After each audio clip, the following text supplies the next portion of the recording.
Assalamualaikum warahmatullahi wabarakatuh. Kami dari kelompok 7 ingin mempersembahkan video mengenai memahami reformasi 1998. Sebelum itu saya izin memperkenalkan diri. Nama saya Faizal Farizi dan teman saya Kalisuma Mesti.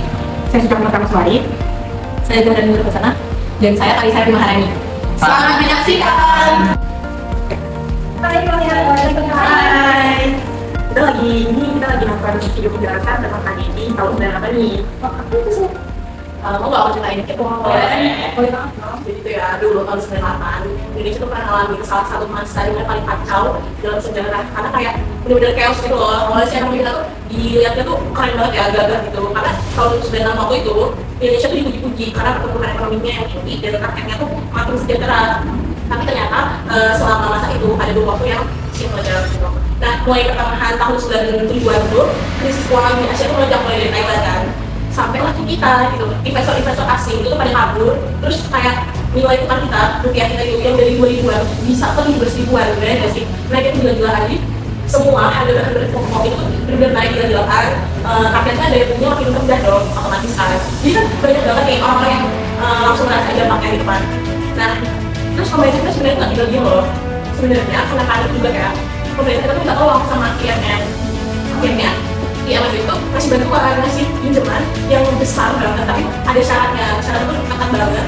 Kalau salah satu syaratnya nih yang tadi aku tonton itu ada harus 16 bank yang bermasalah. Nah, karena gampang itu dihapus, otomatis rakyat itu jadi panik kan, masyarakat panik, ketakutan, jadi pada narik uang yang di bank itu secara tiba-tiba dan dengan jumlah yang besar gitu kan.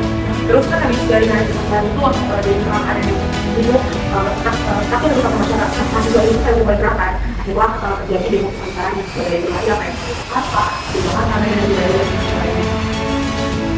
terus puncaknya itu waktu tragedi Trisakti tanggal 12 Mei dan 8. Nah, di mana di tragedi itu ada 4 mahasiswa tapi kita ditembak mati dalam kasus ini sangat parah. Nama mahasiswa itu ada Ferry, terus ada Hendrawan, Noyan, sama Awan. Ada yang masalah mulai udah kayak parah banget gitu. Karena udah kayak gitu, udah ada nyawa yang harus dikorbanin gitu. Akhirnya mulai terjadi kerusuhan, udah mulai apa ya, kayak udah nggak terkontrol lagi lah. Nah, kepercayaan masyarakat itu juga karena kemarin udah bilang dong.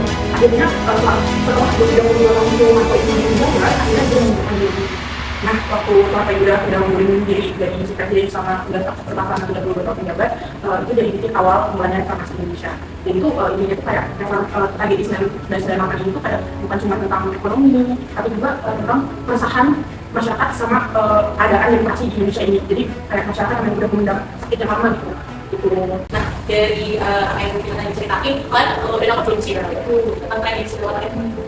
dari bahasa yang pertama itu ada mental demokrasi. Jadi meskipun ekonomi Indonesia itu kuat, pada saat itu Indonesia ini masih sangat tergantung oleh modal asing dan luar negeri, dan juga masih tertopang pada oleh sistem keuangan yang sehat. Jadi ketika investor asing dan kapasitas pasar utuh, nah nilai rupiah ini anjlok dan memicu kericuhan yang besar. Nah, jadi dari hal yang terjadi ini pentingnya itu kayak fondasi ekonomi itu harus transparan, lalu ada mandiri dan taat ada kebutuhan konsumen. Enggak ya, aku juga dari video tersebut ya. Ini misalnya kalau dari mahasiswa sama masyarakat sendiri sangat penting dalam dorong Pancasila dan politik ini sendiri ya. Karena mereka saya jadi penggerak utama dalam menuntut keadilan dan perjuangan hak ya, karena ada beberapa tuntutan yang bisa dibilang mulai dilaksanakan. Jadi menurutku dengan tindakan mereka yang mengawal demokrasi itu melalui aksi, suara dan juga dalam politik mereka bisa kembali kebijakan sekaligus membawa perubahan besar dari sebuah negara.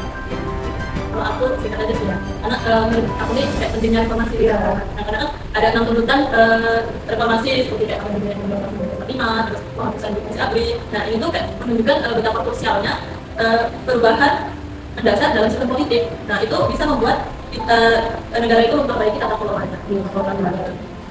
Jadi overall 3 poin ini tadi ada tentang ekonomi, pentingnya reformasi dan mahasiswa dan masyarakat itu yang dari highlight.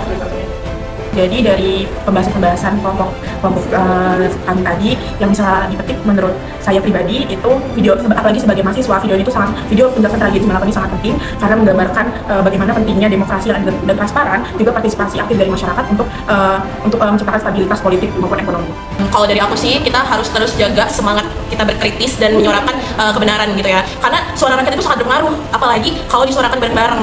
Jadi biar sejarah kelam kita yang tadi dari cerita itu nggak terulang lagi. Jadi krisis ekonomi di tahun 1997 sampai 1998 itu mengajarkan betapa pentingnya kemandirian ekonomi dan peran rakyat dalam memperjuangkan reformasi publik. Tragedi 1998 menunjukkan perjuangan rakyat melawan krisis dan ketidakadilan. Jadi, refleksi dari saya secara singkat, dari tragedi 1998 ini, bahwa krisis dan ketidakadilan ini dapat mendorong rakyat untuk bangkit serta menuntut reformasi dan mengakhiri kekuasaan yang menindas.